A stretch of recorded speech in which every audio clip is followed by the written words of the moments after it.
할렐루야. 아멘. 아멘. 우리 좌우에 계신 분들하고 인사합니다. 너무 잘 오셨습니다. 네, 감사합니다. 자, 오늘 말씀은 열왕기상 8장 31절서부터 우리 쭉 살펴보도록 하겠습니다. 열왕기상 8장 31절부터입니다. 자, 31절과 32절 두 절만 먼저 같이 한번 읽어보도록 하겠습니다. 시작. 만일 어떤 사람이 그 이웃에게 범죄함으로 맹세시킴을 받고 그가 와서 이 성전에 있는 주의 제단 앞에서 맹세하거든 주는 하늘에서 들으시고 행하시되 주의 종들을 심판하사 악한 자의 죄를 정하여 그 행위대로 그 머리에 돌리시고 의로운 자를 의롭다 하사 그의 의로운 바대로 갚으시옵소서. 아멘. 자, 하나님께서 이제 솔로몬을 통하여서 이제 성전을 이제 지어가고 계시는데, 솔로몬이 하나님께 성전을 봉헌하면서 이제 하나님께 기도하는 내용이 지금 31절서부터 어떻게 보면 앞에서부터 쭉 이어지고 있죠. 자, 기도의 내용을 좀 보면, 자, 하나님 이 제단이 어떻게 쓰임받길 원합니다 라고 하는 것에 대한 내용인데요. 자, 만일 어떤 사람이 그 이웃에게 범죄함으로 맹세시킴을 받고 그가 와서 이 성전에 있는 제 주의 제단 앞에서 맹세하거든. 정확하게 어떤 상황인지 좀 애매한 어떤 그런 설명이긴 한데, 중요한 건 뭐냐면 누군가가 범죄했다, 잘못을 저질렀다 라고 하는 것이죠. 자, 그것으로 말미암아 누군가는 그것으로 유익을 얻은 사람이 있을 수 있고요, 누군가는 그것으로 인하여서 억울함을 당할 수 있다라고 하는 것이죠. 자, 이런 이제 상황들 가운데서 주는 하늘에서 들으시고 행하시되 주의 종들을 심판하사 악한 자의 죄를 정하여 그 행위대로 그 머리에 돌리시고 라고 나와 있어요. 그러니까 죄를 지었어요. 근데 죄 짓고 누군가를 억울하게 만들었습니다. 근데 그 사람이 하나님께 만약에 나와서 기도했다고 치면 그 사람의 기도에 하나님께서 응답하셔야 됩니까? 아니면 어떻게 하시는 게 맞는 거예요? 예, 오늘 말씀대로 잘못을 저지른 게 있다라고 한다면 당연히 심판하시는 게 맞다라고 하는 거죠.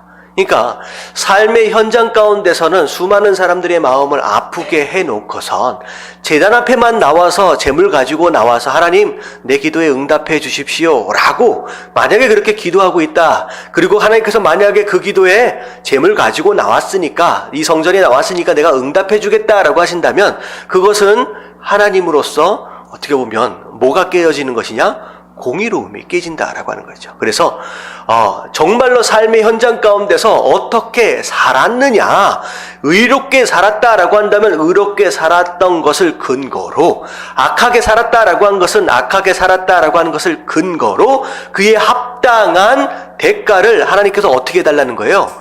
마땅히 지불해 주시는 게 맞다는 거죠. 그래서 악한 사람이 있다라고 한다면 그 악한 행위대로 그에게 돌려주십시오. 심판을 받게 해주십시오. 그가 비록 이 제단에서 나와서 기도한다라고 할지라도. 하지만 의로운 자를 의롭다 하사 그의 의로운 바대로 갚으시옵소서. 만약에 그의 삶이 정말로 선하게 하나님 뜻대로 살았다라고 한다면 당연히 그 기도에 하나님 응답하여 주시어서 그의 삶의 현장 가운데 그가 살았던 그 모습 그대로를 갚아주시길 원합니다 라고 솔로몬이 기도하는 거예요. 여러분, 이 기도가 맞는 기도인지로 믿습니다. 여러분, 살면서 아무 이시나 다 하고 다니다가 성전 안에만 나와서 기도하면 다 응답받는다, 이건 잘못된 거죠. 제가 아주 옛날이었던 것 같아요. 혹시 영화 가운데 투캅스라고 하는 영화를 혹시 기억하시는지 모르겠습니다. 그 누구랑 전 배우들 이름을 잘 기억을 못해서 안성기가 나왔던 것 같고요. 그리고 박중훈인가요? 중훈인가요? 하여튼간 박중훈. 네, 맞죠? 저는 이름을 잘 못 기억해요. 그래서 두 사람이 나왔는데 안성기라고 하는 그 사람이 이상한 경찰이에요. 이게 이제 돌아다니면서 사람들 이렇게 돈 뺏고 억지로 이렇게 좀 봐주는 듯 하면서 뒤로 또 손 숨기서 넣고 이런 경찰인데, 그걸로 엄청나게 좋은 집에서 삽니다. 근데 좋은 집에서 사는데 영화 안에서 무슨 장면이 나오냐면 그 사람이 집사예요.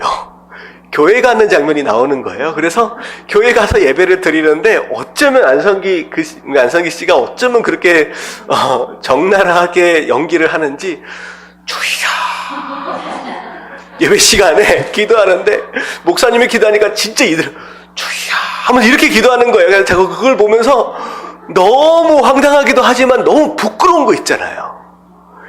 삶의 현장 가운데서는 할 짓 다 하고 다녀요. 정말로 마음 아프게 수많은 사람들을 마음 아프게 하고 다니면서 교회 앞에 나선 주여 이러면 마치 그것을 인하여 복을 받을 수 있는 것처럼, 이러면 이 사람이 복을 받는 게 맞아요? 틀려요?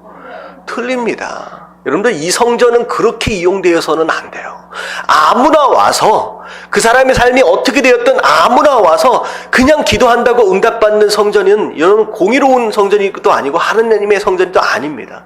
이 솔로몬이 얘기하는 게 뭐냐면, 하나님 마땅히 그 행한 삶의 마땅한 축복들을 그들에게 허락하시고 악한 것이 있으면 오히려 심판하여 주시옵소서. 여러분, 이게 진짜 하나님이고요, 여러분들이 기대할 수 있는 기도 응답이다라고 하는 거. 여러분, 그런 기도를 하시게 되길 주님의 이름으로 축원합니다. 그리고 우리 예담교회는 그런 교회가 됐으면 좋겠습니다. 그냥 아무나 와가지고 기도한다고 응답받는 게 아니라 정말로 이 성전을 통하여 하나님의 뭐가 이루어진다? 공의, 뜻이 이루어지는 바로 그런 제단이 되었으면 좋겠습니다. 할렐루야.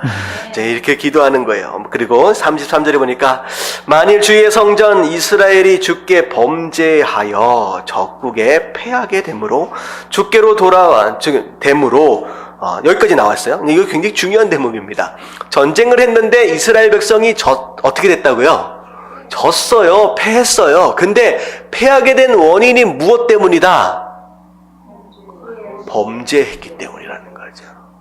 솔로몬에게는 그런 믿음이 있는 거죠.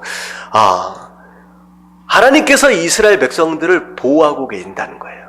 우리 이스라엘이 전쟁에서 이길 수 있는 근거는 우리가 국력이 강해서가, 군사력이 강해서가 아니라는 거예요. 군사가 많아서가 아니고 무기가 많아서가 아니라 무엇 때문이다라고 믿고 있느냐? 하나님께서 우리를 보호해 주시고 있기 때문이다라고는 믿음이 있는 거예요. 하지만 우리가 하나님 앞에서 범죄하게 된다라고 한다면 하나님께서 그 범죄에 대한 심판으로 마땅히 우리를 뭐 하실 수 있다는 거예요?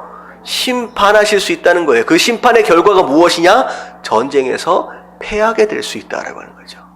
여러분, 솔로몬의 이건 믿음입니다.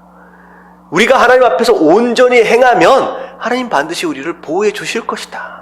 우리의 힘은 하나님이 함께 하심이고 우리의 능력은 하나님이 보호하심이다 라는 믿음이에요. 하지만 우리가 만약에 범죄하게 된다면 우리가 마땅히 그것에 대하여 우리가 심판을 받게 될 수도 있다라고 하는 그 믿음이 있는 거죠. 근데 만약에 이렇게 된다라고 할 때, 만약에 그 백성이 주께로 돌아와서 주의 이름을 인정하고 이 성전에서 주께 기도하며 간구하거든, 무슨 얘기예요?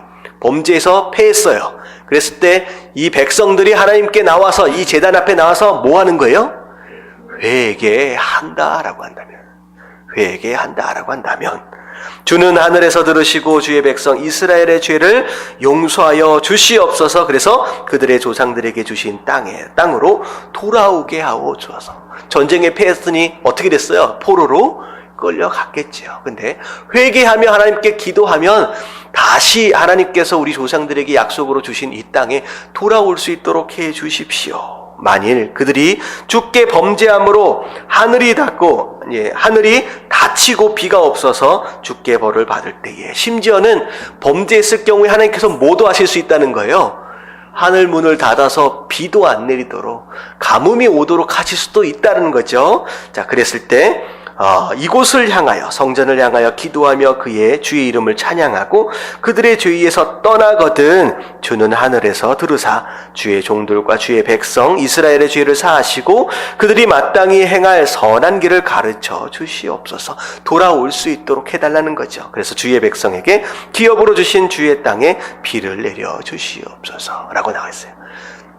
이 두 가지 상황을 설명하고 있습니다. 전쟁에 패했을 때, 그리고 갑자기 가뭄이 왔을 때, 원인은 어디에 있다? 우리가 범죄하는 것으로 인해서 어디 있을 수 있다는 거죠. 자, 그럴 때 중요한 건 뭐냐면 우리가 하나님께 회개한다면. 그래서 어떻게 보면 34절부터 나오는 내용은 회개에 대한 내용을 좀 세 가지로 설명을 하고 있어요. 자, 하나씩 좀 다시 한번 짚어보면요. 자, 33절에 보면 첫 번째, 범죄하여 패했어요. 자, 회개하기 위해서 첫 번째 1단계가 뭐예요? 주께로 돌아와서. 그래서 33절에 주께로 돌아온다라고 하는 게 1번입니다. 자, 회개는 뭐 하는 거예요? 원래 뜻이 방향을 바꾼다라는 뜻이에요. 근데 어디로 하게 방향을 바꿔요? 하나님께로. 그래서 회개는 내가 세상을 향하여 달려가던 그 걸음을 멈추고 하나님께로 돌아오는 것, 바로 그게 회개의 1단계입니다. 자, 그리고 두 번째가 뭐냐면 주의 이름을 인정한다. 이건 뭐냐면 하나님의 하나님 되심을 인정한다라고 하는 거예요. 주님의 주님 되심을 인정합니다. 이건 뭐냐면 내가 하나님 잘못된 것을 따라다녔습니다. 하나님 정말 이제는 하나님을 나의 오직 주님으로만 섬기겠습니다 라고 하나님의 주님 되심을 인정하고 돌아오는 거죠. 그게 이제 두 번째 단계입니다. 자, 세 번째 단계는 어디 있는 것 같아요? 세 번째 단계는 저 밑에 내려가서 35절 마지막 부분에 보면 뭐라고 나왔어요? 그들의 죄에서 떠나거든. 이게 세 번째 단계입니다. 잘못했다고 돌아왔는데 자꾸 가면 됩니까? 안 됩니까? 안 된다는 거죠. 이제는 죄에서 떠나는 거예요. 죄악의 자리에서, 무덤의 자리에서 이제는 떠나는 것을 바로 회개라고 얘기를 합니다. 그래서 우리가 회개한다라고 했을 때 그냥 눈물 흘리면서 하나님 죄송합니다, 뉘우칩니다, 하나님, 그런 것이 회개가 아니라 정말 이 말씀 그대로 하나님께로 방향을 돌려서 돌아오는 것이고 하나님의 주님 되심을 인정하는 것이고 정말 죄의 자리를 떠나는 것, 이게 진짜 회개의 모습이다라는 거죠. 자, 이렇게 하시면, 이렇게 하나님께 돌아오면 하나님 우리의 기도를 들으시고 하나님 용서하여 주시옵소서, 다시 비가 내리도록 하시고 다시 고향 땅으로 돌아올 수 있도록 하나님 인도하여 주시옵소서라고 기도하는 거죠. 자, 그리고 37절에 보니까 기근도 오고 전염병도 오고 깐부기도 오고 메뚜기, 황충 이런 재앙들이 막 내리는 거예요. 자, 그랬을 때 우리가 그 마음의 재앙을 깨닫고 하나님께 또 간구를 하면 39절 뭐라고 고백합니까? 주는 계신 곳 하늘에서 들으시고 뭐 해달라고요? 사하여 주시옵소서. 하나님이 용서하여 주시옵소서. 그래서 각 사람이 마음을 아시오니 그들의 모든 행위대로 행하사 갚으시옵소서. 주만 홀로 사람의 마음을 다 아심이니이다. 하나님께서 우리의 마음을 다 들여다보고 계신다는 거죠. 끝까지 회개하지 않고 버티는 자, 하나님은 아신다는 거예요. 회개하지 않고 버티는 자, 그런 사람한테는 하나님 어떻게 해달라는 거예요? 행하사 그 행위대로 갚아달라는 거죠. 하지만 우리가 진정으로 정말로 하나님께 회개하며 나아가는 사람들은 하나님 은혜를 베풀어 주시옵소서. 아래 우리의 마음을 다 알고 계시지 않습니까? 라고 기도하고 있습니다. 자, 솔로몬이 성전을 봉헌하면서 하나님께 기도하고 있는 기도의 제목 한마디로 얘기하면 뭐예요?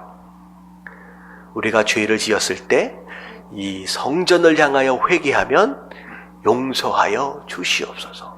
그러니까 기도의 가장 중요한 기도 제목은 뭐냐면 죄사함에 대한 기도 제목입니다. 어떻게 보면 하나님 이 성전을 향하여 뭘 기도하면, 간구하면 무슨 복을 주시고 무슨 축복을 주시고 그런 내용이 아니에요. 솔로몬의 기도의 제목은 딱 한 가지입니다.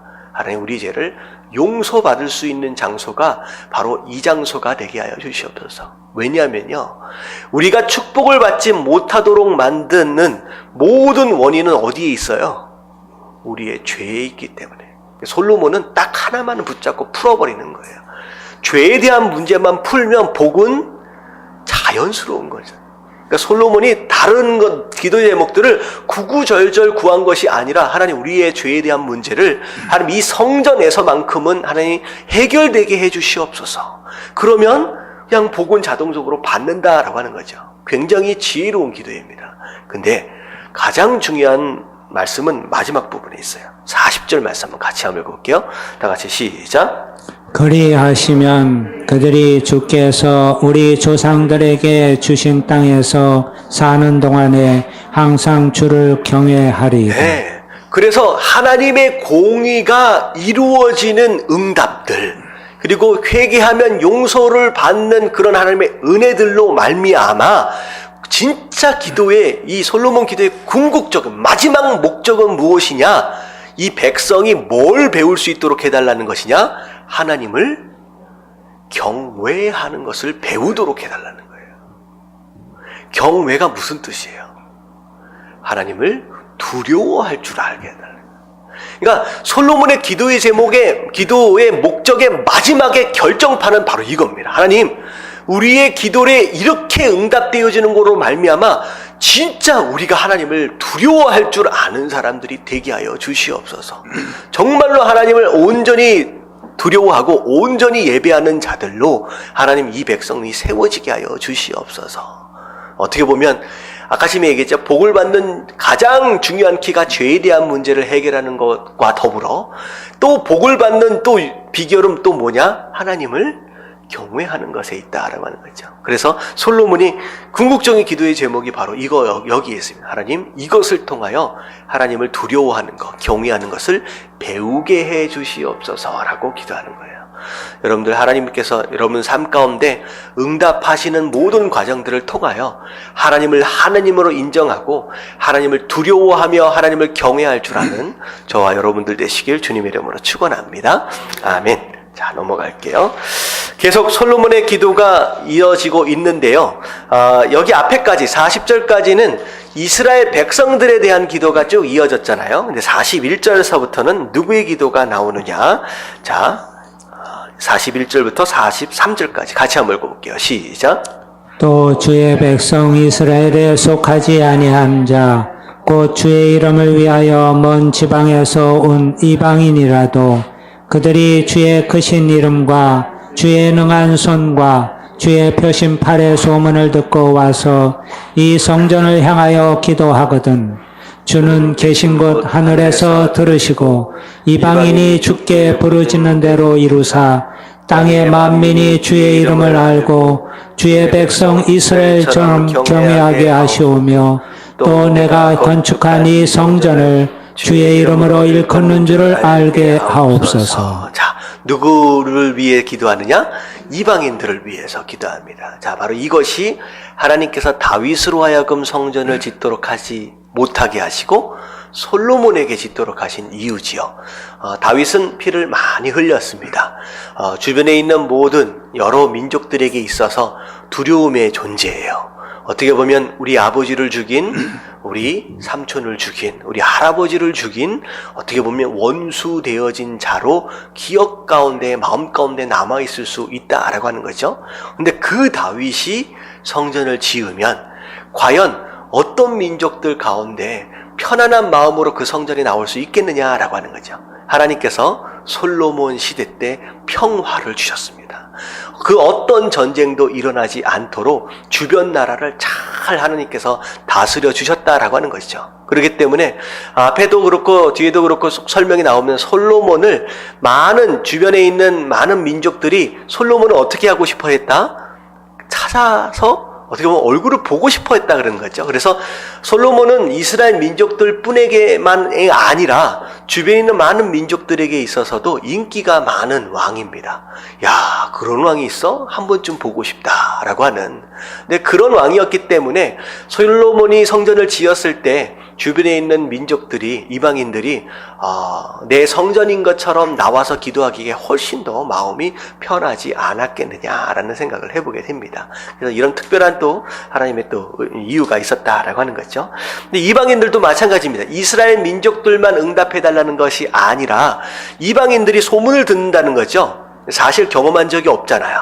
이스라엘 백성이 하나님을 어떻게 섬기고 그 하나님이 이스라엘 백성들을 어떻게 보호하시고 다스려 가시는지를 소문으로 듣는 거예요. 그래서 야, 참 하나님은 하나님이시구나 라고 하는 것을 소문으로 듣고 어려움이 있고 힘들 때에 어떻게 한다는 거예요? 이 성전으로 나온다라고 하는 거죠. 그 성전을 향하여 기도하거든. 하나님, 그 기도에도 하나님 응답하여 주시옵소서. 근데 그 응답도 똑같아요. 앞에 있는 기도처럼. 자, 그 응답을 통하여서 어떻게 된다고 얘기를 하느냐? 43절 중간에 보면 땅의 만민이 이방인들을 포함해서 주의 이름을 알고 주의 백성 이스라엘처럼 어떻게 해야 되달라고? 경외할 수 있도록 해요. 여러분, 솔로몬의 기도의 제목의 궁극적인 목적은 딱 이거 하나입니다. 끝은 다 똑같아요. 하나님 응답하여 주시옵소서. 그래서 하나님이 진짜 하나님이다라고 하는 것을 이스라엘뿐만 아니라 이방 민족들도 다 알아서 솔로몬이 지금 바라보고 있는 것은 뭐냐면 이스라엘뿐만 아니라 온 민족이 하나님을 함께 모아는 모습이에요. 찬양하고 경배하고 예배하는 모습입니다. 솔로몬이 그걸 기대하는 거죠. 하나님, 이방인들에게도 그런 기회를 하나님께서 주시옵소서. 여러분, 우리도 마찬가지인 거예요. 우리도 마찬가지예요. 우리가 기도할 때에 결국은 우리 기도에 응답하시는 것으로 말미암아 우리가 하나님을 경험해야 하는 것을 배울 뿐만 아니라 어떻게 되는 거예요? 우리의 삶을 보고 우리 주변에 있는 믿지 않는 사람들이 소문을 듣는 거예요. 야, 하나님이 계시긴 하긴 하는구나. 그러니까 우리의 삶의 모습을 보고 우리의 소문을 그들이 듣는 거예요. 그래서 그들이 한 번쯤 나도 한번 교회 가서 기도 한번 해보자 라고 나오게 된다라고 하는 거죠. 그래서 기도하면 어떻게 되는 거예요? 그 기도에 응답되는 것으로 말미암아 그들 또한 하나님의 백성이 되어진다는 거죠. 여러분, 이게 전도입니다. 여러분들, 응답하시는 하나님에 대하여 여러분들의 삶을 통하여 여러분들을 소문을 퍼뜨려 나아가시는 저와 여러분들 되시길 주님의 이름으로 축원합니다. 여러분, 이게 성도의 삶이에요. 여러분들 소문을 주변 사람들이 들어야 되는 거예요. 누구 집사, 누구 이 소문을 듣는 거예요. 나도 한번 가보자, 나도 한번 기도해보자 라고 하는 그런 모습들. 결국 솔로몬이 바라보고 있는 성전의 모습입니다. 자, 주의 백성이 그들의 적국과 더불어 싸우고자 하여 이제 전쟁이 일어난 거예요. 주께서 보내신 길로 나아갈 때에 그들이 주께서 택하신 성읍과 내가 주의 이름을 위하여 건축한 성전이 있는 쪽으로 향하여 하나님께 기도한다면 주는 하늘에서 그들의 기도와 간구를 들으시고 그들의 일을 돌보아 주시옵소서. 전쟁도 어떻게 보면 스스로 일으킨 게 아니에요. 이 말씀을 보면 주께서 보내신 길로 나갈 때에 마음대로 전쟁을 일으킨 게 아니라 누가 가라 하셨을 때예요. 하나님께서, 주께서 가라 하셨을 때에 그 전쟁을 하는 겁니다. 근데 그럴 때에 함께 기도하며 가겠다는 거예요. 이 성전을 향하여. 그러면 이 전쟁에도 하나님의 역사하심이 나타나게 해달라는 거죠. 그리고 46절에 보면 범죄하지 아니한 사람이 없사오니, 자, 이 대목이 들어가는 게 참 신기한 거예요. 왜냐하면 앞에 무슨 기도를 했어요? 살다가 범죄하면 패한 것이 기근도 오게 되고 전쟁에 패하기도 하잖아요. 근데 한참 기도하다 보니까 자기를 돌아보니까 자기가 뭐 하고 있어요? 또 똑같이 죄 짓는 인생이라는 거죠. 어떻게 보면 공의로우신 하나님 앞에서 그 누구도 죄로부터 자유할 수 없다라고 하는 것이 마음 가운데 쓱 들어온 거예요. 그러니까 그 기도를 다시 한 번쯤 이제 하게 되는 겁니다. 정말 공의로우신 하나님만을 강조하다 보니까 어떻게 되게 생겼는 거예요? 이제 큰일 나게 생겼는 거예요. 이제 또 전쟁 나면 또 패할 걱정이 되는 거죠. 자, 그러니까 범죄하지 아니하는 사람은 없사오니 그들이 범죄한 사람들이 주께 범죄함으로 주께서 그들에게 진노하사 그들을 적국에 넘기심에 적국이 그들로 사로잡아 원근을 막론하고 적국 땅으로 끌어간 후에 이제 포로로 끌려가게 되는 상황들이 이제 벌어진다라고 하는 거죠. 자, 그랬을 때 만약에 그들이 사로잡혀간 땅에서 스스로 깨닫고 그 사로잡힌 자의 땅에서 돌이켜 주께 간구하기를 우리가 범죄하여 반역을 행하여 죄를 지었나이다 하며 자기를 사로잡아간 적국의 땅에서 온 마음과 온 뜻으로 주께 돌아와서 주께서 그들의 조상들에게 주신 땅 곧 주께서 택하신 성읍과 내가 주의 이름을 위하여 건축한 성전 있는 쪽을 향하여 주께 기도하거든. 굉장히 복잡한 내용인데 여러분들 이거 한참 읽다 보니까 뭐가 생각이 나요? 솔로몬 시대는 아니지만 한참 몇백 년 뒤에 무슨 일이 벌어져요? 정말로 이스라엘 백성들이 범죄하게 되잖아요. 범죄하게 돼서 결국은 북이스라엘은 아수르에 망하게 되고 남유다는 바벨론에 망하게 됩니다. 자, 그랬을 때 특별히 남유다에서 포로로 끌려갔던 수많은 이스라엘 백성들, 유대인들, 자, 어떻게 했어요? 이 솔로몬의 기도를 기억하는 거예요. 어떻게 했어요? 그 끌려간 그 바벨론 땅에서 성전을 향하여 하루에 4번씩 무릎 꿇고 기도합니다. 누가 그랬는지 아십니까? 다니엘이 그랬잖아요. 다니엘이 기도합니다. 바로 이 기도예요. 다니엘이 솔로몬이 성전을 향하여 기도했던 그 기도를 지금 기억하고서 포로로 끌려간 상황 가운데 하루도 빠짐없이 사자굴에 들어간다라고 할지라도 내 백성이 고향 땅으로 돌아갈 수 있는 유일한 길은 뭐뿐이에요? 네, 거기서 독립운동을 하는 게 아니었다는 거예요. 독립운동을 하는 게 아니라 어떻게? 성전을 향하여 기도하는 것밖에 없다라고 하는 거예요. 그래서 다니엘이 열심히 기도합니다.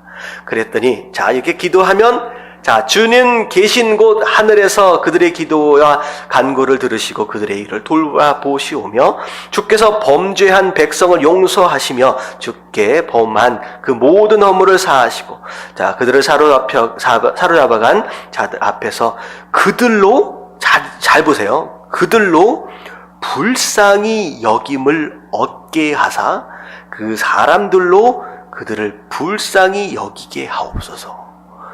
저는 이 말씀을 읽으면서 소름이 확 돋았어요. 여러분, 포로에서 어떻게 풀려났어요? 이스라엘 백성들이 자기네들끼리 모아가지고 독립운동해가지고 힘을 길러가지고 누군가를 해치우고 자력으로 포로 생활해서 돌아온 게 아니에요. 어떻게 됐느냐? 바벨론을 누구로 하여금 망하게 했어요. 바사라고 하는 제국을 일으켜서 바벨론을 하룻밤 사이에 망하게 합니다. 그러더니만 갑자기 왕 이름이 뭐예요?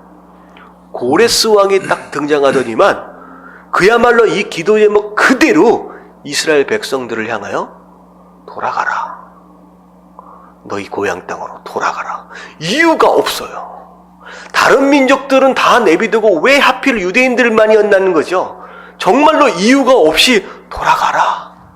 자, 돌아가는데, 자, 성벽을 재건해야 된다. 성전을 재건해야 된다. 그랬을 때 어떻게 했어요, 고레스 왕이? 돈이 필요해? 그러면 내가 대줄게. 말도 안 되는 상황 가운데서 돌아온 거예요. 결국은 솔로몬이 기도했던 것처럼 고레스 왕으로부터 뭘 받은 거예요? 불쌍히 여김을 받은 거예요. 그럼 돌아오게 됩니다. 저는 이 말씀을 읽어서, 하나님이 솔로몬의 기도에 이렇게 신실하게 응답하셨구나라고 하는 생각을 들면서, 여러분, 하나님은 약속을 반드시 지키시는 분이다라고 하는 거예요. 여러분, 하나님의 신실하심을 믿으시길 주님의 이름으로 축원합니다. 아멘. 정말로 이렇게 돌아와, 이렇게. 그래서 그렇게 해 주십시오라고 기도하는 거예요. 그랬더니 진짜 그렇게 돌아오게 됩니다, 나중에.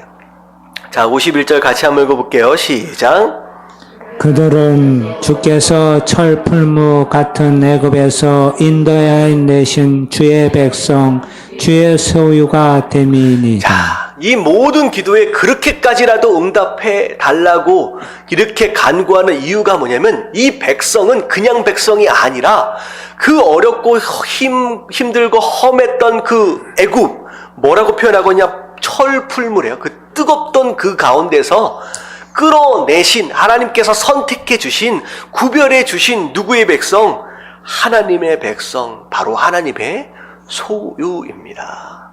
당신 것이기 때문에 하나님 그렇게라도 해서 용서해 주시고 돌아올 수 있도록 인도하여 주시옵소서.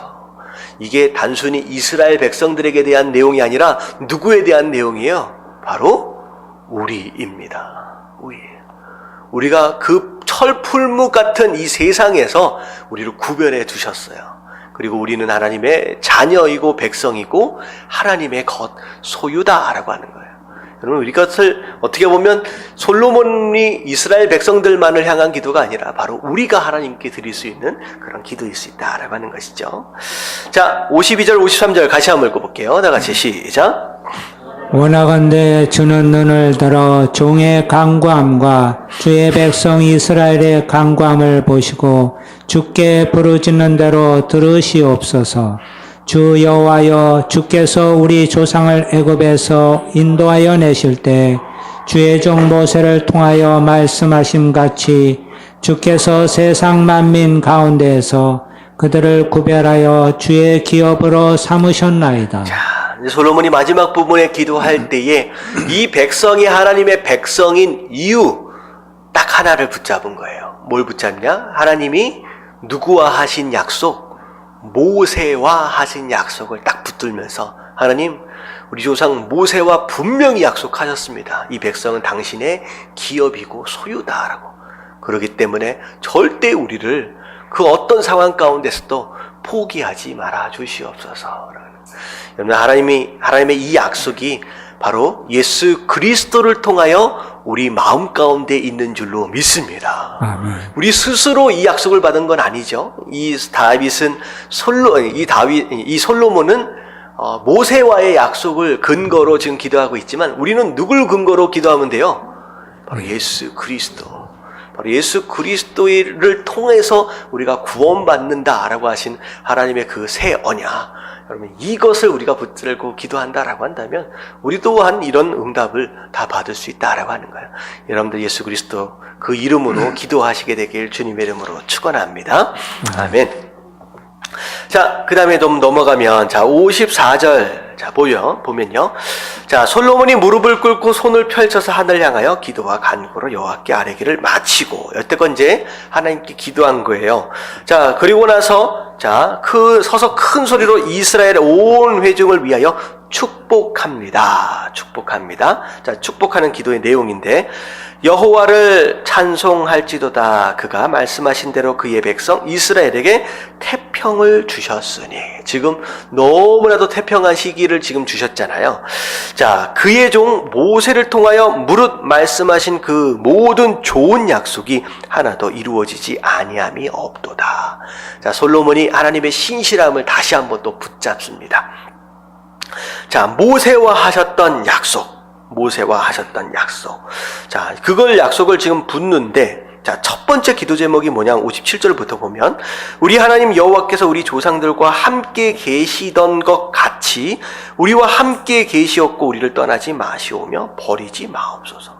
자, 첫 번째 기도 제목이 무엇이냐? 이 백성들을 위한 축복의 기도의 제목이에요. 하나님, 이 백성을 어떻게 해달라고요? 버리지 마옵소서. 하나님, 이 백성과 끝까지 함께하여 주시옵소서라고 기도하는 거예요. 근데 사실 맨 앞에 하나님 모세와 하신 약속, 이 얘기를 들먹이는 이유가 뭐냐면 하나님의 신실함이시거든요. 근데 하나님이 내가 너와 함께 하시겠다라고 하신 약속, 자, 이게 어디 있었냐? 우리가 창세기 아니라 출애굽기 앞에 보면 모세가 어디에서 하나님을 만나요? 호렙에서 가시떨기 나무에서 만나잖아요. 그때 하나님 모세와 함께 하셨던 약속이 있었어요. 무슨 약속이에요? 내가 못 갑니다. 나는 능력 없습니다. 보낼 자를 보내소서라고 얘기할 때 하나님께서 모세에게 한마디 하신 게 뭐냐면 내가 정녕 너와 함께 할 것이다. 자, 그리고 나서 그 약속이 나중에 어디까지 이어지느냐?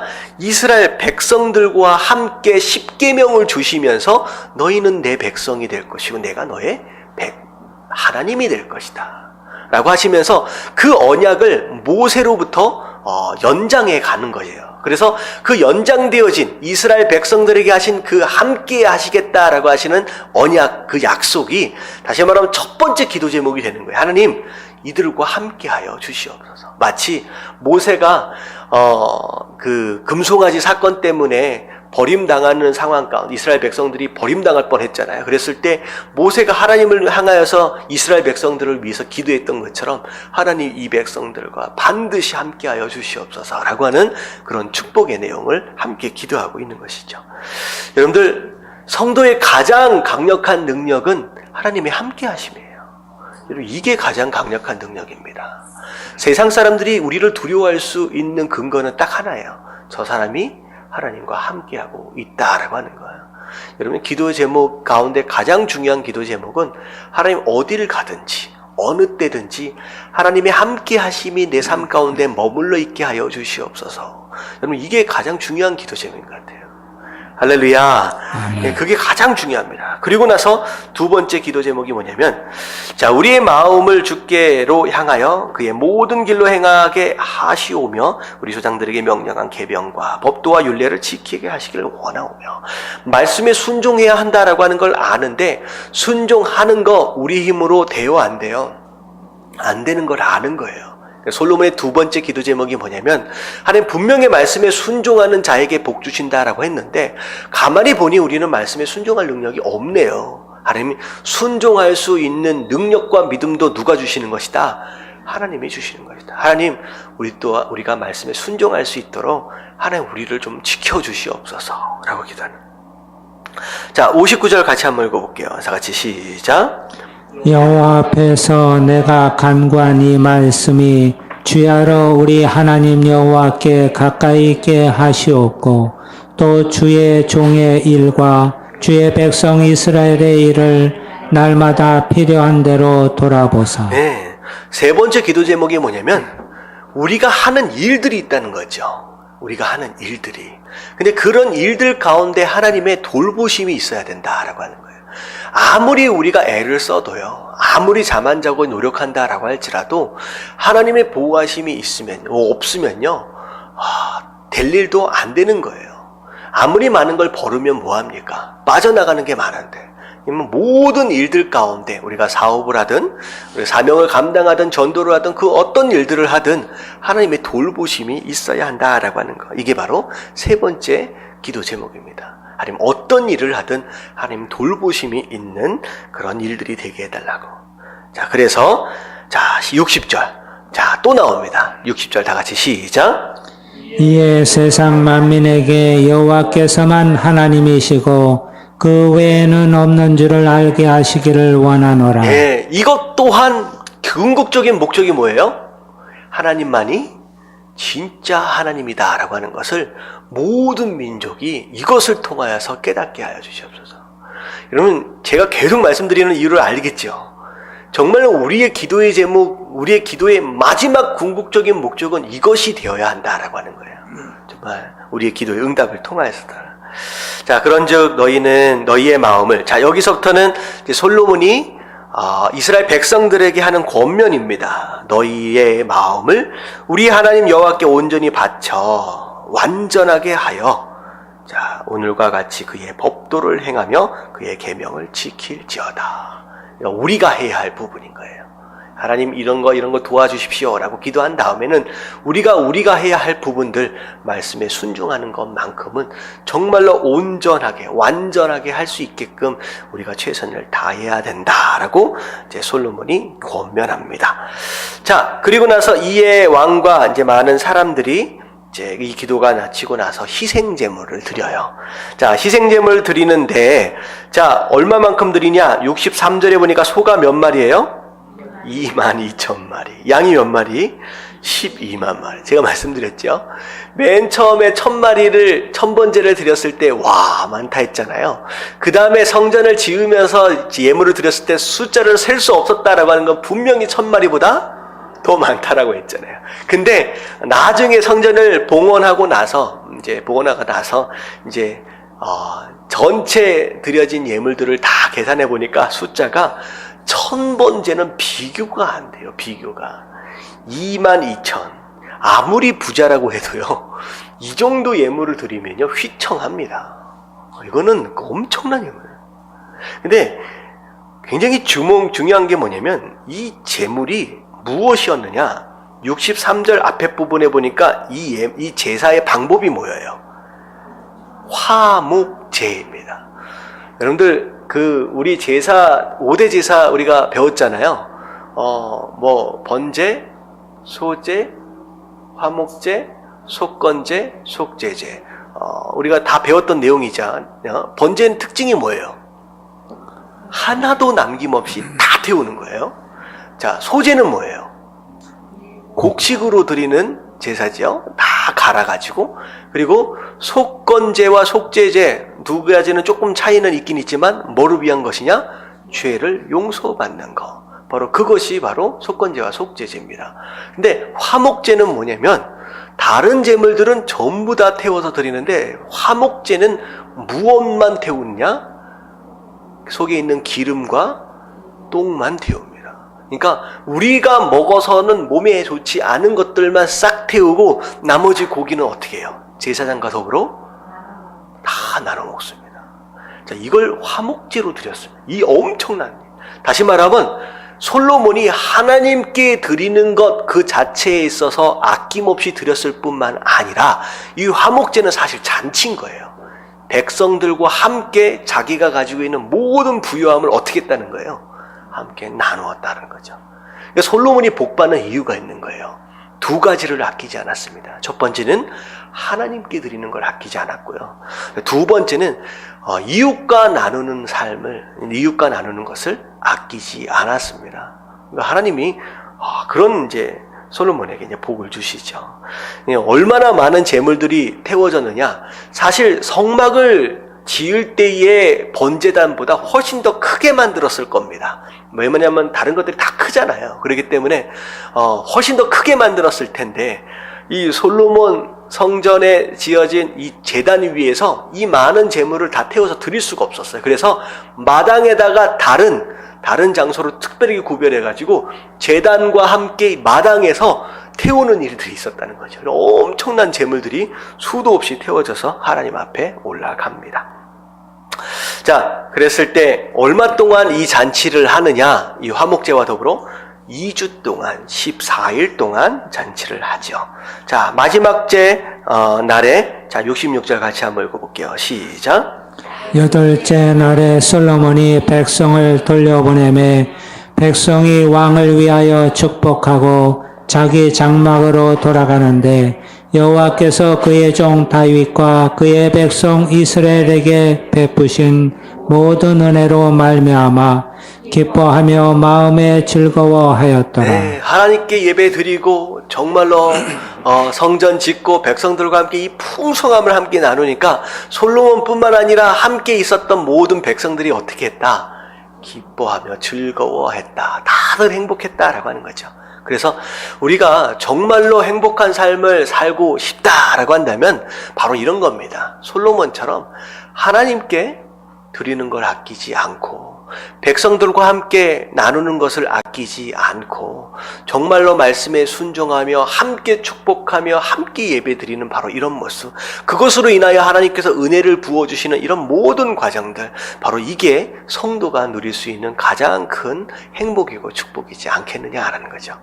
우리가 바로 솔로몬처럼 이런 삶을 통하여서 함께 기뻐하며 즐거워하는 행복한 성도들 되시길 주님의 이름으로 축원합니다. 아멘. 자, 9장으로 넘어오겠습니다. 자, 9장으로. 자, 1절과 2절 말씀 같이 한번 읽어볼게요. 다 같이 시작. 솔로몬이 여호와의 성전과 왕궁 건축하기를 마치며 자기가 이루기를 원하던 모든 것을 마친 때에 여호와께서 전에 기브온에서 나타나심 같이 다시 솔로몬에게 나타나사. 자, 1절에 보니까 성전과 왕궁이 건축하기를 다 마쳤습니다. 자, 그랬을 때 갑자기 하나님께서 솔로몬에게 나타나셨어요. 자, 벌써 솔로몬에게 몇 번째 나타나신 것이냐? 공식적으로 보면 세 번째가 되겠죠. 첫 번째는 천번제를 드리고 나서 네 소원이 무엇이냐라고 나타났을 때가 첫 번째고요. 두 번째 나타나셨을 때는 그거죠. 외부 공사, 성전의 외부 공사가 마무리되어지고 내부 공사가 시작되기 전, 바로 성전 짓는 바로 중간에 나타나셔서 뭐라고 말씀하셨어요? 성전 짓는 거 수고한다라고 말씀하신 게 아니라 나는 이 성전보다 뭘 더 기뻐한다? 말씀에 순종하는 걸 훨씬 더 기뻐한다 라고 말씀하셨어요. 근데 이 성전과 또 자기가 살게 된 왕궁까지를 다 짓고 나서 다시 한번 나타나세요. 그리고 하시는 말씀이 무엇이냐?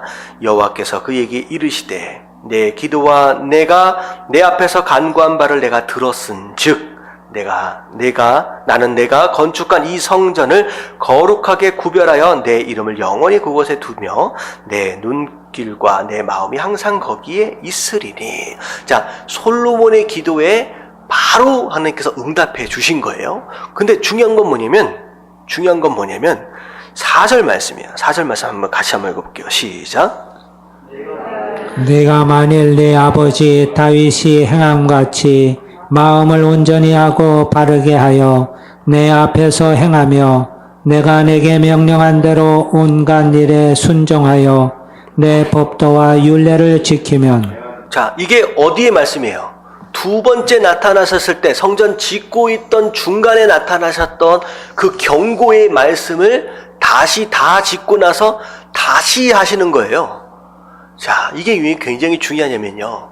자, 1절 마지막 부분에 그 표현이 굉장히 눈에 탁 머물러 있도록 만드는데, 자, 성전과 왕궁 건축하기를 마치며 뭐라고 나와있어요? 자기가 이루기를 원하던 모든 것을 마친 때에. 자, 이게 중요한 거예요. 자, 뭐냐? 지금까지는 목표가 있었어요. 사명이 있었어요. 성전 지으라고 하셨잖아요. 하나님께서 명령하신 거였거든요. 그러니까 열심히 그것을 짓기 위해 달려왔고, 그리고 왕궁은 어차피 이 왕이니까 자기가 살아야 되니까 왕궁도 열심히 짓기 위해서 달려온 거예요. 그래서 이게 20여 년이 걸렸어요. 20여 년 정도를 애써서 달려오다가 정신없이 달려가다가 다 이루었다라고 딱 여겨지는 순간 이제 안심하게 된다는 거죠. 마음을 놓게 된다는 거죠. 그리고 심지어 어떤 마음도 들어갈 수 있어요. 성전 딱 앞에 지어놓고 왕궁 지어놓으니까 와, 멋있네. 누가 지었다? 내가 지었다 라고 스스로 성취감과 어떻게 보면 그런 부분에 도취되어질 수 있어요. 스스로의 교만함에 빠져버릴 수 있는 바로 그 시점에 이야기하는 거예요. 여러분, 인생을 살아가시다가 가장 위험한 때가 어느 때냐? 고난의 때가 아니에요.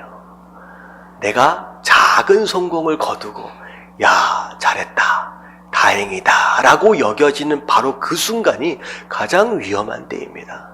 여러분, 기억하시고 뭔가 이루었다라고 여겨지는 순간 여러분들이 경계할 필요가 있어요. 넘어질까. 그래서 고린도전서 10장 12절에 보면 이런 말씀이에요. 선줄로 생각하는 자는 어떻게 할까 조심해라. 넘어질까 조심해라. 설라고 애를 쓰는 사람은요, 넘어지지 않아요. 근데, 내가 섰구나라고 안심하는 순간 넘어질 수 있다라고 하는 것이죠. 이때 하나님 나타나시는 거예요.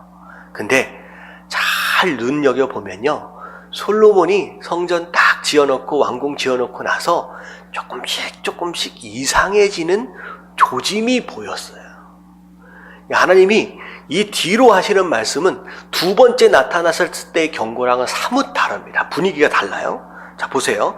율례를 지키면 내가 내 아버지 다윗에게 말하기를 이스라엘 왕위에서 오를 자를 내게서 끊어지지 않도록 하겠다. 근데 이스라엘 왕위를 영원히 견고하게 하겠다라고 말씀하셨어요. 여기까지는 앞에 나타나서 말씀하셨던 거랑 똑같아요. 한자도 거의 안 틀립니다. 뒤에 보세요. 만일 너희나 너희 자손이 아주 돌아서서 나를 따르지 아니하며, 극단적인 상황을 하나님께서 직접 말씀하시는 거예요. 자, 내가 너희 앞에 둔 나의 계명과 법도를 지키지 아니하고 가서 다른 신을 섬겨 그것을 경배하면 7절 내가 이스라엘을 내가 그들에게 준 땅에서 어떻게 하겠다? 끊어버릴 것이다. 내 이름을 위하여 내가 거룩하게 구별한 이 성전이라도, 다 같이 시작, 내 앞에서 던져버리리니. 그 어마어마한 시간과 어마어마한 금이 들어간, 이 엄청 대물이 들어간 이 성전마저도 네가 나를 섬기지 않고 말씀에 순종하지 않으면 이 성전을 내가 어떻게 하겠다? 던져버리겠다는, 이거 다 쓸모없는 것이다 하는 거죠. 이스라엘은 모든 민족 가운데 속담거리와 이야기거리가 될 것이며, 굉장히 극단적으로 하니까 말씀하시는 거예요. 이게 얘기는 뭐냐면 지금 솔로몬 마음 가운데 하나님께서 좀 불안해할 수밖에 없는 그런 조짐들이 자꾸 나타나는 거예요. 그래서 다시 한번 나타나서 경고를 하시는 거예요. 그래서 심지어는 너 잘못하면 이스라엘 모든 민족들이 웃음거리가 될 것이다. 속담거리가 될 것이다. 그래서 8절에 보니까 도대체 이 이스라엘이 이렇게 이렇게 망한 이유가 뭐냐, 이 성전이 이렇게 폐허가 돼버린 이유가 무엇이냐라고 스스로 얘기하는 가운데 이방인들이 이야기하는 가운데 이제 이방인들이 뭐라고 얘기한다는 거예요? 애굽에서 구원해낸 그 하나님을 이 백성이 버렸다는 거예요. 마땅히 받을 대가, 심판을 받고 있는 것이다.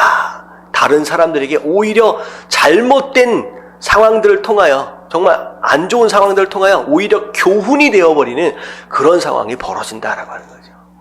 여러분들, 이게 어떻게 보면 하나님의 두 번째 경고예요. 우리가 계속 설교를 통하여서 아니면 큐티를 통하여 내 삶 가운데 계속 반복되어지도록 허락하시는 경고의 말씀이 있으면요, 분명히 의미가 있다는 거예요. 솔로몬에게 그냥 하시는 말씀이 아니에요. 내게 계속 반복되어지도록 우리 마음 가운데 쿵쿵쿵 들려지는 하나님의 음성이 있고 말씀이 있으면요, 분명히 그것은 특별한 말씀인 거예요.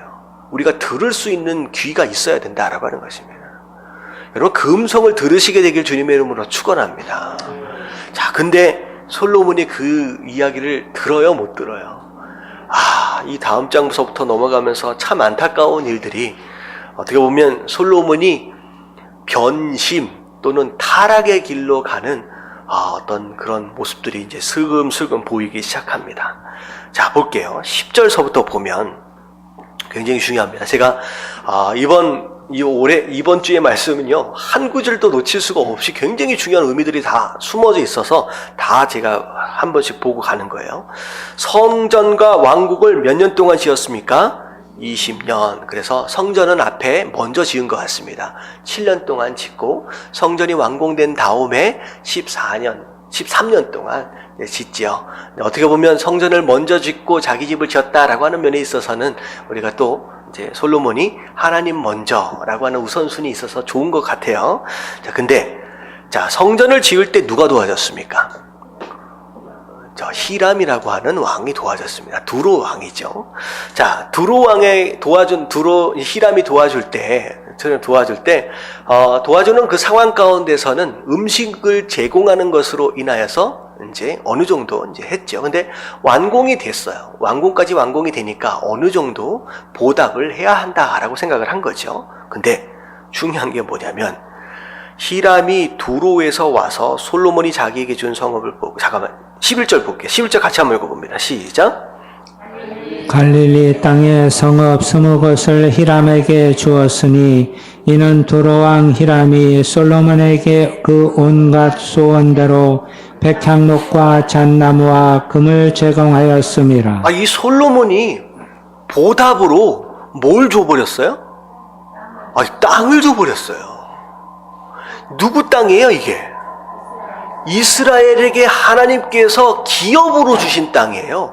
하나님께서 선물로 주신 땅이에요. 이건 너희 땅이다라고 우리 그 땅이 이스라엘에게 주신 땅이에요. 근데 그 땅을 히람에게 줘버렸어요. 근데 준 이유가 뭐예요? 근데 12절에 나와 있어요. 히람이 두로에서 왔어요. 그리고 어떤 땅을 줬는가라고 가서 봤더니 어땠어요? 눈에 들지 아니하여, 심지어는 그걸 뭐라고까지 얘기하느냐? 갑을 땅이다, 별로 쓸모가 없는 땅이네 라고 이름을 붙였다는 거예요. 다시 말하면 솔로몬이 이 히람에게 보답으로 땅을 준 이유가 뭐예요? 자기 보기에도 별로 쓸모없는 땅. 여러분, 이건 두 가지 실수입니다.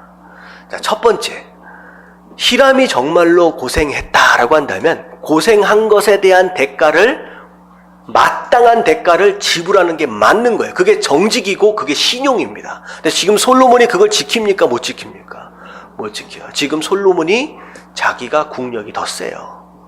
자기가 위에 있어요. 그러니까 그걸 준다라고 할지라도 히람이 거부할 수가 없다는 걸 알아요. 그러니까 그냥 그 땅을 그냥 줘버립니다. 이게 사실 그 크리스찬으로서 마땅히 대가를 지불해야 할 부분에 있어서 그렇게 하지 못하는 그 정직과 신뢰성을 사실은 잃어버리는 거예요. 이게 첫 번째 잘못이고요. 더 큰 잘못은 뭐냐면, 아무리 내가 보기에 별 볼 없어 보인다라고 할지라도 그게 하나님께서 주신 땅이었다라고 한다면 그걸 어떻게 생각할 줄 알아야 되느냐? 소중하게, 귀하게 생각할 줄 알아야 돼요. 여러분, 하나님께서 주신 땅은요, 하나님께서 주신 것은요, 그 어느 것 하나도 소홀히 여길 수 있는 것은 없어요. 여러분, 하나님의 주신 것을 소홀히 여겨가지고 인생 망친 사람이 하나가 있어요. 누구지 혹시 기억나세요? 팥죽. 네. 에서. 팥죽 한 그릇만 못하는 거예요. 자기 장자권 하나가. 자기 장자권이. 여러분, 하나님께서 주신 것은 그 어느 것 하나도 소홀히 여기지 마십시오. 지금 내가 눈에 볼 때 별 볼 일 없어 보이는 땅이라 할지라도, 별 볼 일 없어 보이는 재능이나 별 볼 일 없어 보이는 은사라 할지라도, 별 볼 일 없어 보이는 재물이다라고 할지라도 절대 소홀히 여기지 마십시오. 여기서 솔로몬이 타락을 시작한 거예요. 어떻게? 왜냐? 지금 솔로몬 왕궁 안에 뭘 지금 쌓아놓기 시작하느냐? 금은 보화를 쌓아놓기 시작하니까 이것을 보고 평생 하루 종일 이걸 보고 살아가다 보니까 정말로 하나님께서 주신 그 땅, 불모지 같은 땅은 눈에 들어오질 않는 거예요. 여러분들, 내가 무엇 때문에 하나님께서 주신 것을 자꾸 소홀히 여기고 있는 것은 아닌지 돌아볼 필요가 있습니다. 솔로몬의 가장 큰 실수 첫 번째가 여기서 있어요. 그랬더니 히람이 속상했죠. 근데 히람이 솔로몬에게 또 잘 보이려고 오히려 금을 또 바리바리 싸가지고 솔로몬에게 선물로 가지고 옵니다. 그러니까 이 히람은 어떻게 보면 성전을 짓는 거나 왕궁을 지을 때 무엇인가를 대가를 바라고 일한 것이 아니었다라고 하는 것을 좀 얘기를 하고 있는 것 같죠. 자, 그리고 나서 15절서부터 보면, 자, 15절을 보면, 자, 솔로몬이 뭘 일으켜요? 역군을 일으킵니다. 일하는 사람들을 일으켜요. 분명히 하나님께서 명령하셨던 성전도 지었고 왕궁도 지었습니다. 근데 갑자기 20년 동안 열심히 달려오다 보니까 갑자기 손을 딱 놓는 순간 내가 뭐 해야 될 줄 모르는 거예요. 그래서 시작했던 것이 무엇이냐? 왕궁을 짓는 것, 성 짓는 것에 집착하게 됩니다. 자, 그래서 밑으로 보니까 왕궁, 밀로와 예루살렘 성과 하솔과 무깃도와 거셀의 건축을 하려 하였습니다. 수많은 건축물들을 지금 하나씩 계속 지어가기 시작하는 거예요. 마치 애굽에서 피라미드나 이런 것들을 막 지어가는 것처럼. 그러니까 솔로몬이 이제 뭐 하기 시작했느냐? 욕심을 부리기 시작합니다. 들어온 재물들은 많이 있고 시간은 남고 뭐 해야 될 줄 모르는 거예요. 그래서 그냥 집 짓는 것에 집착하기 시작합니다. 이 모습들 자체가, 자 보세요. 그가 다스리는 온 땅에 건축하고자 하던 것을 다 건축하였는데 자기 마음대로 원하는 것들, 심지어 나중에 보면 병거성, 이거 보면 국고성과 병거성, 마병의 성, 그러니까 병거들이 들어갈 성, 마병들이 들어갈 성, 그러니까 오만 가지 정말로 자기가 원하는 것들을 다 짓기 시작합니다. 그래서 온 국민들이 어떻게 보면 20년 동안 왕궁 지었을 때까지만 해도 괜찮았어요. 이 시간 이후서부터 온 국민들이 뭐 하라고 쫓아다닐 수밖에 없었느냐? 건축하니라고 쫓아다닐 수밖에 없는 거예요. 굉장히 고생을 합니다. 굉장히 고생을 합니다. 자, 이게 이제 솔로몬의 욕심이에요. 욕심을 부리기 시작하니까 잘못된 것에 빠지는 거예요. 점점 하나님의 뜻에서 멀어지기 시작합니다. 자, 그리고 자 20절에 보니까 가나안 땅에서 아직 쫓아내지 못한 가나안 사람들이 있어요. 자, 그 가나안 사람들을 다 어떻게 했어요? 다 끌어다가 노예로 삼습니다. 노예로 삼고 그 다음에 이스라엘 사람들은 그 사람들을 다스릴 지휘관으로 삼아가지고 어떻게 했어요? 감독관으로 삼아가지고 그 모든 공사들을 노예를 통하여 지어가게 됩니다.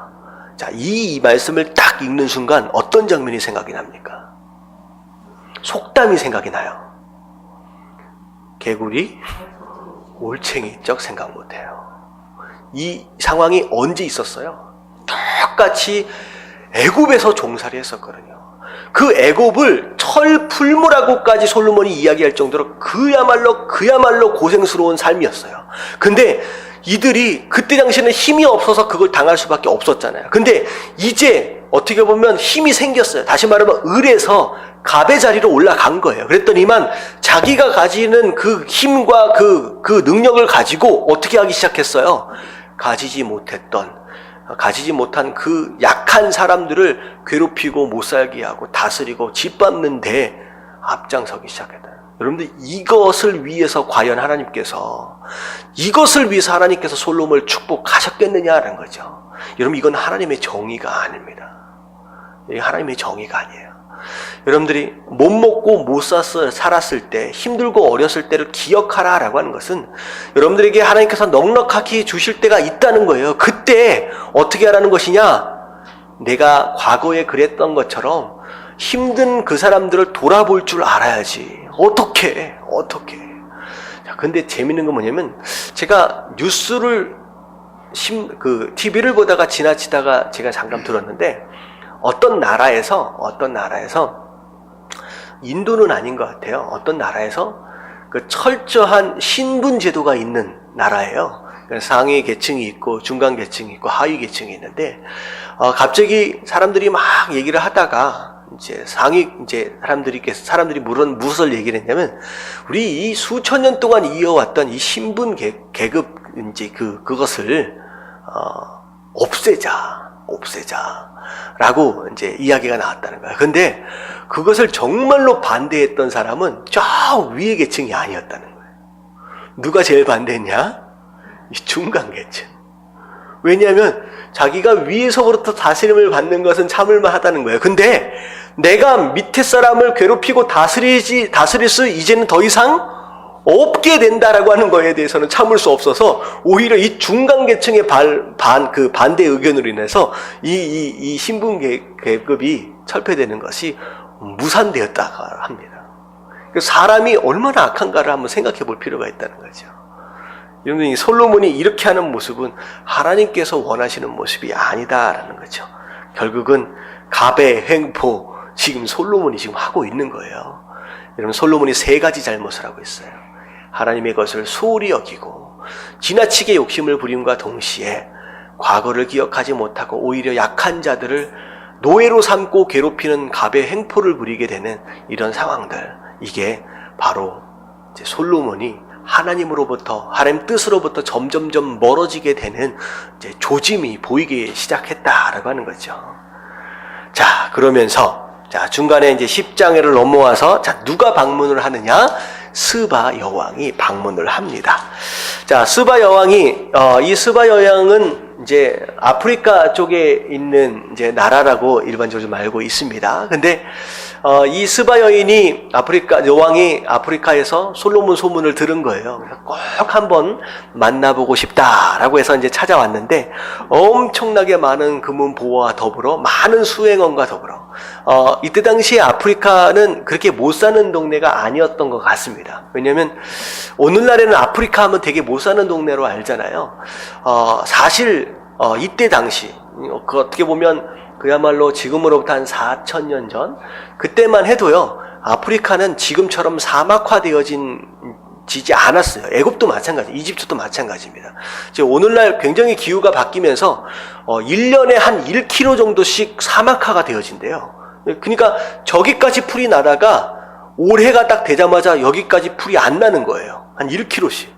그리고 내년에 되면 여기가 사막이 되어버리는 거예요. 이제 이런 상황이 되니까 어떻게 보면 이걸 몇천 년을 거듭해 오다 보니까 아프리카가 정말로 아무것도 심을 수가 없는 이상한 땅이 되어버린 거죠. 근데 이때 당시에는 아프리카 그렇게 못 사는 데는 아닙니다. 그래서 제법 많은 수행원과 더불어 많은 금원부하와 더불어 방문을 합니다. 자, 온 이유가 뭐냐면 과연 소문대로 솔로몬이 지혜롭냐라고 하는 걸 테스트하기 위해서 온 거예요. 근데 말씀을 보니까, 자, 3절에 보니까 질문하는 것마다 대답하지 못하는 질문이 없었다. 하나도 없었다. 대단히 놀라게 되는 거죠. 스바 여인이 솔로몬의 지혜, 그리고 그 왕궁이 지어진 그런 모습들을 보면서 깜짝 놀라고 감격하게 됩니다. 그러면서 6절에 보니까, 야, 소문으로 들었을 때, 야, 과연 그렇게까지일까라고 했는데, 와서 보니까 오히려 소문에 뭐도 안 된다는 거예요. 소문은 절반도 안 된다. 야, 진짜 대단합니다 라고 얘기를 합니다. 그러면서 심지어 뭐라고까지 얘기를 하냐, 당신의 신하들이 복받다는 거예요. 당신과 함께 하고 있다라고 하는 것 자체가 복이지 않습니까? 여러분들 이런 복을 받으시게 되길 주님의 이름으로 축원합니다. 내가 있는데 나와 함께 하는 것으로 인하여 사람들이 복이 있다라고 얘기할 수 있는 여러분들 그런 삶이 좀 됐으면 좋겠네요. 여러분들 이 축복은 누가 처음 받은 축복이에요? 여러분 아브라함이 처음 받은 축복이죠. 네가 복의 근원이 될 것이다 라고 말씀하셨잖아요. 근데 그게 지금 솔로몬을 통하여서도 이제 이루어지고 있는 것이죠. 그러니까 정말로 그러면서 이 스바 여왕이 막 감탄을 하고 있는데, 자 그러면서 쭉 보니까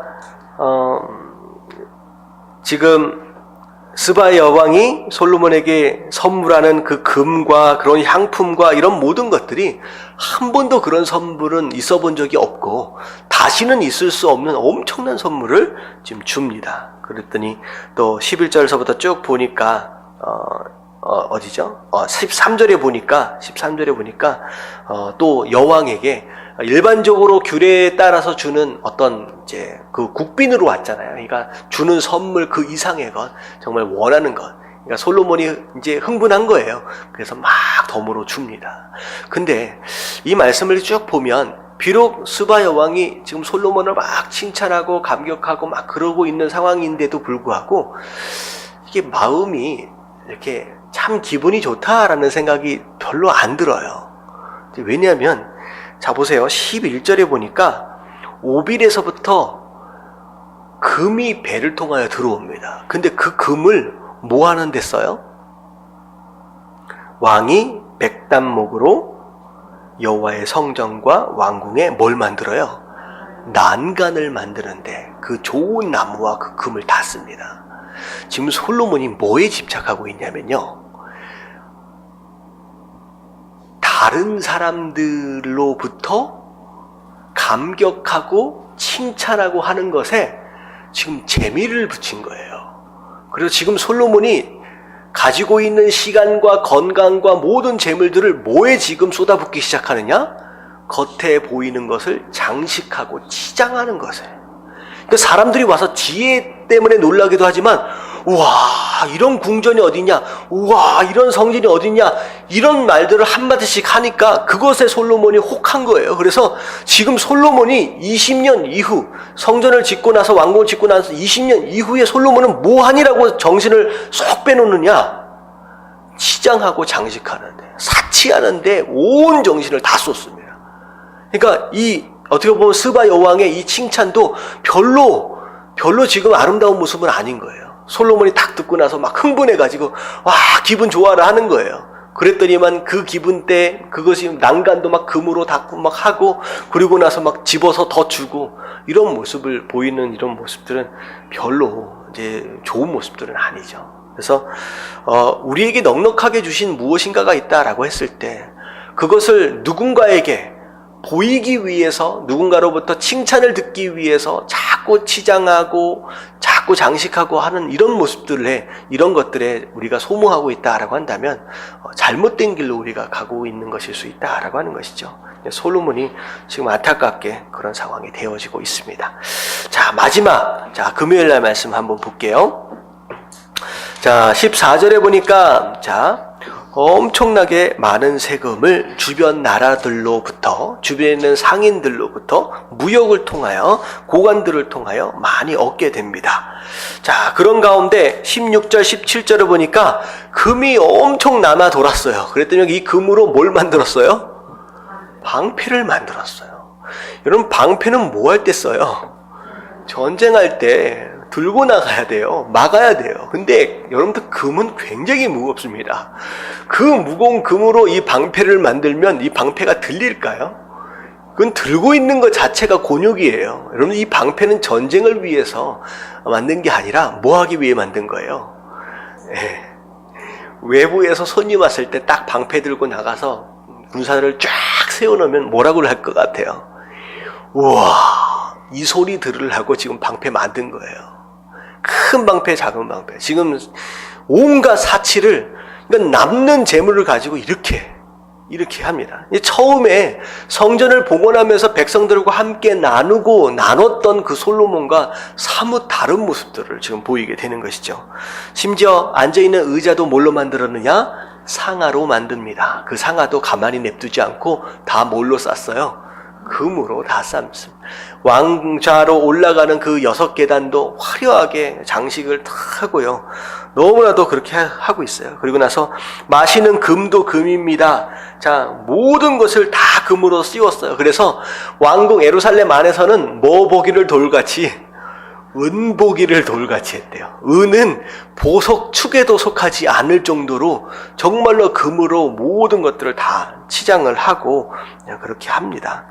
자, 그런데 23절, 24절에 보니까 하나님께서 주신 재산, 이런 지혜, 그것으로 말미암아 많은 사람들이 솔로몬 얼굴 좀 봤으면 하는 그런 바람이 있을 정도로 명성이 대단했다라고 하는 것이죠. 자, 그리고 솔로몬이 병고와 마병들을 엄청나게 많이 두게 됩니다. 그리고 백향목도 거리에 돌아다니는 뽕나무와 같이 정말로 많이 수입을 해가지고 오게 되지요. 자, 여기까지 우리가 좀 보면서, 자, 솔로몬이 오늘 말씀 이 마지막 부분에서 이제 뭐 하기 시작했느냐? 첫 번째는 하나님의 것을 소홀히 여겼죠. 두 번째는 욕심을 부렸습니다. 세 번째는 정의를 잃어버렸어요. 자, 네 번째는 뭐 하기 시작했느냐? 말씀에 불순종하기 시작했습니다.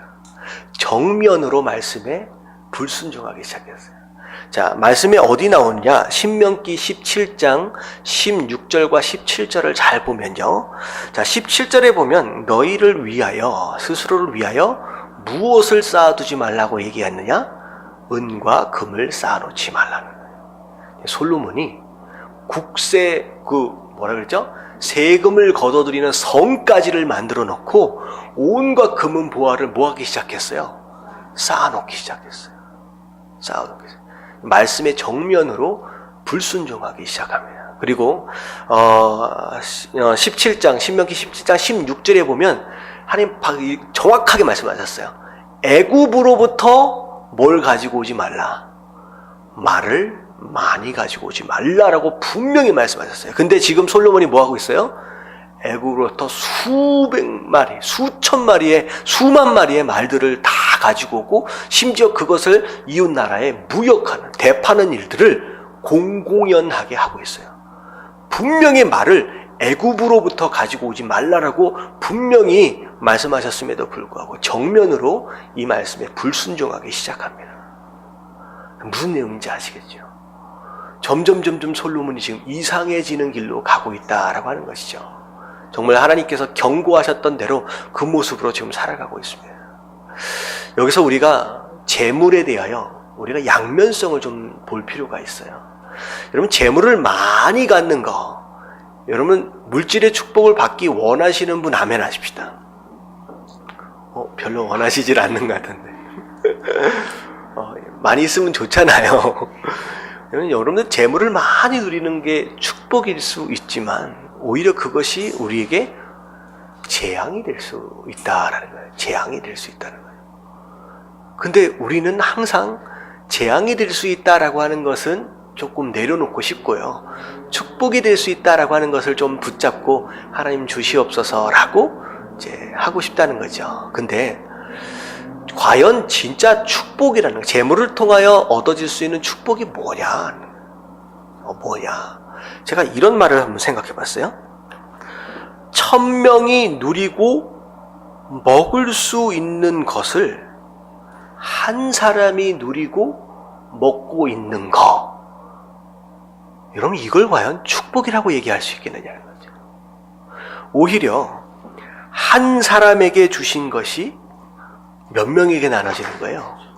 1000명이 누리고 먹을 수 있도록 나누어 줄 수 있는 것. 그럼 이게 축복이 아니겠느냐 하는 거죠. 여러분, 많은 사람들은 축복을 전자로 생각합니다. 생각해 보세요. 1000명이 누릴 수 있는 것을 누가 누리는 거예요? 나 혼자 누리는 거예요. 엄청난 재물을 쌓아놓고 있으면서 이걸 축복이라고 생각하면요, 솔로몬처럼 가는 거예요. 하지만 진짜 축복은 뭐냐면 나 하나에게 주신 나 하나에게 주신 그것들이 1000명에게 아름답게 나눠질 수 있도록 기회가 올 수 있다라고 한다면 그것만한 축복이 어디 있겠느냐라는 거죠. 여러분, 축복에 대한 개념을 바로 세워갈 수 있게 되길 주님의 이름으로 축원합니다. 여러분들, 이건 굉장히 중요한 거예요. 저는 그런 말을 별로 좋아하지 않습니다. 음식 남기는 애들이나 사람들한테 어른들이 뭐라고 얘기해요? 이 음식 정도면 아프리카에 아이들이 얘기를 한다는 거죠. 음식 남기는 그 모습을 보면서 아프리카에 굶고 있는 아이들이 얘기합니다. 이건 전혀 의미가 없는 내용이에요. 여러분, 음식을 남기지 않고 다 먹으면요, 얘네들이 배불러요? 잘 생각해 보세요. 우리가 음식을 남기지 않고 다 먹으면요, 얘네들이 배부르냐고요? 그런 일은 없어요.